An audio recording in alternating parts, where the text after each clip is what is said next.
Considering how often I managed to scare myself when I was home alone at night, I probably never should have tried the Troxler mirror trick.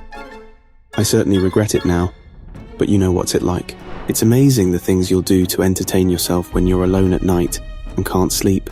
I mean, sometimes it's just basic stuff like scrolling through Instagram or TikTok videos, reading ridiculous creepypastas or listening to weird podcasts.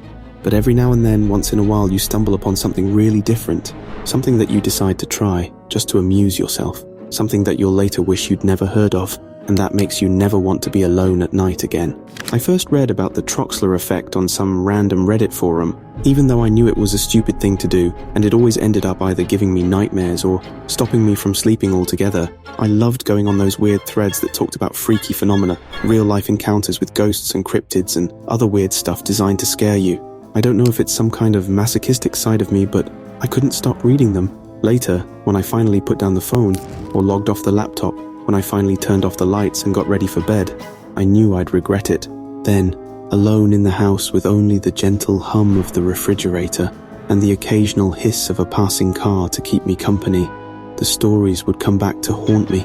Many times I've looked up from the bed at the heap of dirty clothes I'd allowed to pile up on my desk chair, and have begun to imagine that what I was seeing was not a pile of clothes at all, but something else entirely. From across the room, that pile of clothes suddenly begins to look like it has a shape, sloping shoulders or lank hanging hair, a shape that suddenly looked more like a face and head slumped forward and watching me as I tried to sleep than the few shirts and old pairs of jeans that it had been in the light.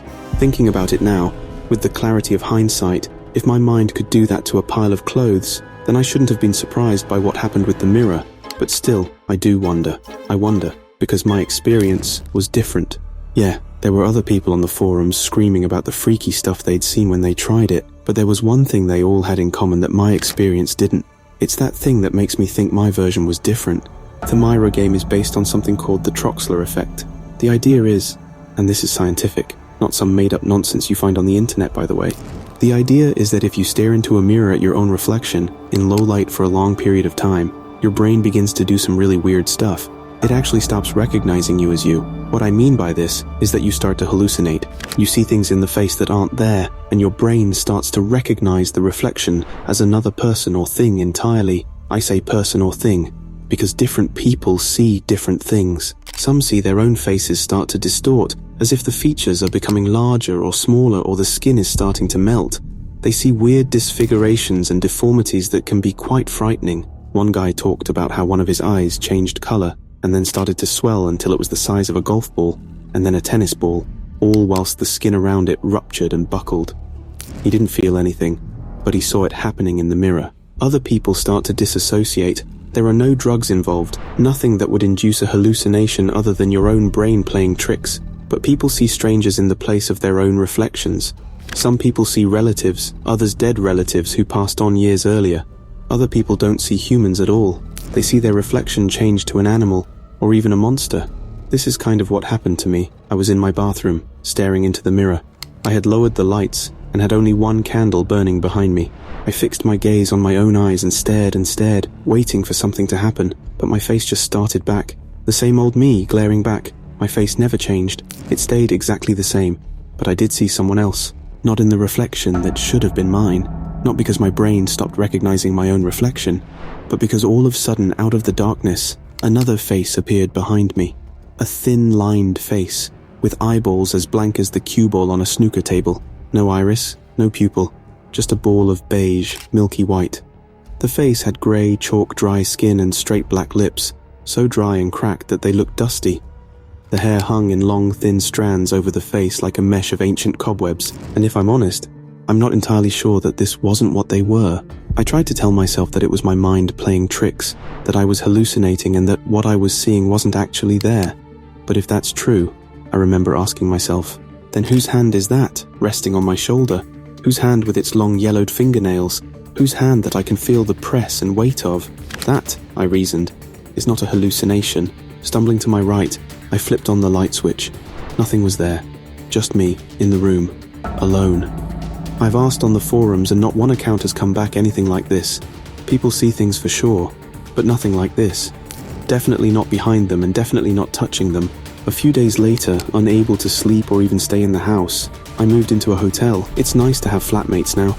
I've decided that from now on I don't want to be alone at night.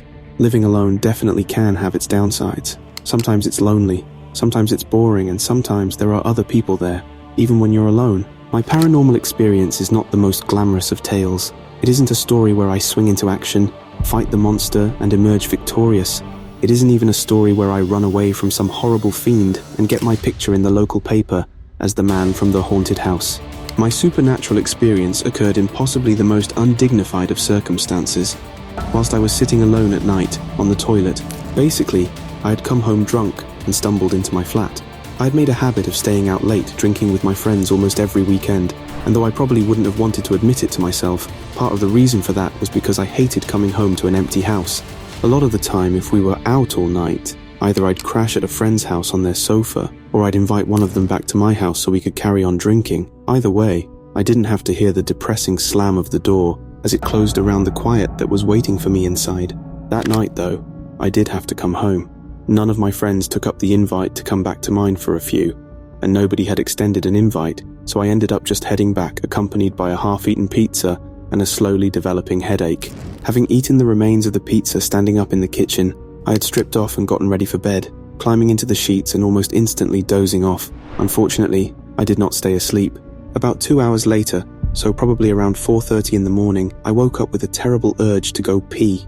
At first I tried to ignore it, but after a while it became obvious that I wasn't going to be getting back to sleep until I got up and sorted this out, so I did. Clambering out of bed, butt naked, and a little unsteady on my feet, I staggered toward the bathroom without even bothering to turn on the light. Still half asleep, and not really trusting my half-drunk aim at this time of the morning, I decided to sit down to pee. Now, usually when I tell people this story, this is the point at which they say that I must have fallen asleep, that I must have dozed off, and what I saw must have been a dream. But I swear to you by all that I hold dear, I was not asleep, and I did see what I saw, sitting there, naked and pathetic on the toilet. I had my eyes closed as if trying to convince my body that I could do all of this without actually being awake. I finished what I was doing and put my hand out to reach for the toilet paper, which is usually on a little stand beside the loo. Instead of the paper, however, my hand touched something else, or rather, someone. What I felt was hair. Not like the fur of animal or the hair on someone's head, but the thin, soft but wiry hair on a man's upper leg, and what's more, the flesh below it. Pulling back my hand as if it had been burnt, I opened my eyes and looked up to see a man, standing, naked except for a small towel wrapped around his middle, not a foot in front of where I sat. He had a potbelly that hung over the top of the towel and a line of hair that ran up from his belly all across his chest.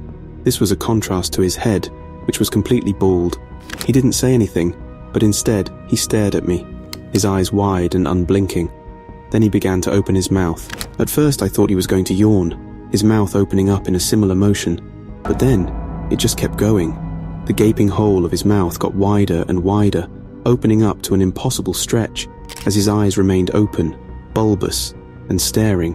The muscles in the cheeks and jaw buckled and tendons snapped and ruptured, the mouth still opening wider and wider until it was now bigger than the length of my own head.